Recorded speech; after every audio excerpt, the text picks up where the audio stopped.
রোকেয়াস ব্লগে সবাইকে স্বাগতম। তো এই যে হালুম সোনা ধুলামাটি মাখতেছিল, আমি উপরে উঠাই দিছি।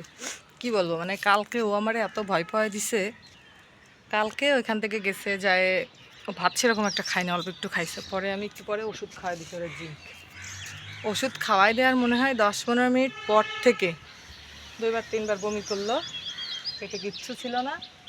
আমার তো টেনশনে মানে এতই লাগতেছিল যে মনে করছে। পরে চিকেন জাল দিয়ে খাওয়াইছি, তাও খাবে না। পরে আমি তো বুঝতেছি যে ওর ভালো লাগতেছে না, খাবে না। পরে ওরে ঘুম পাড়াই দিছি, ঘুমাইছে। ঘুমানোর পর ঘুম থেকে উঠে তারপরে একটু খাইছে। মানে আমার এত টেনশন হচ্ছিল, মানে কি বলবো, বাচ্চা কাচ্চা যেরকম টেনশন হয় ওরও সেরকম অসুখ হলে আমার টেনশন হয়। ঠিক আছে, ওই পাশের বিড়ালটার দেখতেছি না, ওই পাশের বিড়ালটার কী হলো আল্লাহ জানে। ও বললো অসুস্থ, অনেক অসুস্থ, তাই বললো।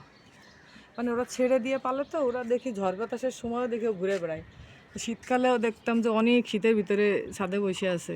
আর আমারটারে তো আমি শীতের ভিতরে ঘরের থেকে সেরকম একটা বের করি না, ঠান্ডায় ঠান্ডায়। ওর আবার ঠান্ডা লাগে, বিড়ালদের কিন্তু এমনি অনেক ঠান্ডা লাগে, টনসিল বাড়ে। তারপরে হচ্ছে মুখের দুই পাশে মানে কেমন কালো কালো হয়ে যায়, অনেক ঝামেলা হয়।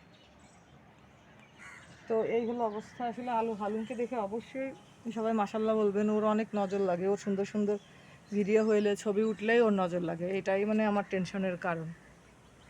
তো সবাই ওর জন্য দোয়া করবেন, ওর জন্য সুস্থ থাকে।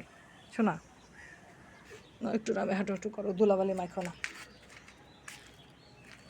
আর সবাই সবার নিজেদের বাচ্চাদের খেয়াল রাখবেন। আল্লাহ হাফেজ।